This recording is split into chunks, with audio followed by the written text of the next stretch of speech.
Why did the Quran come down? Allah says, O you who have been granted the book, do believe in what we have now revealed, which confirms the revelation which you already possess.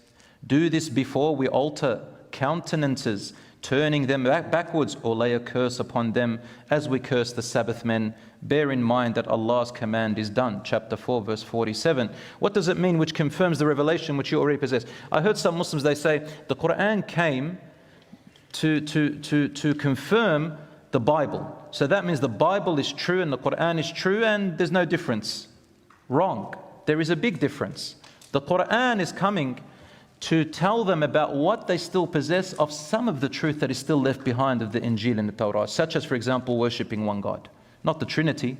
How can the Quran come and say it confirms the Trinity, but at the same time it confirms the Torah, which says worship one God? That's a contradiction. The Quran came to take people back to the original teachings of the prophets with some new laws.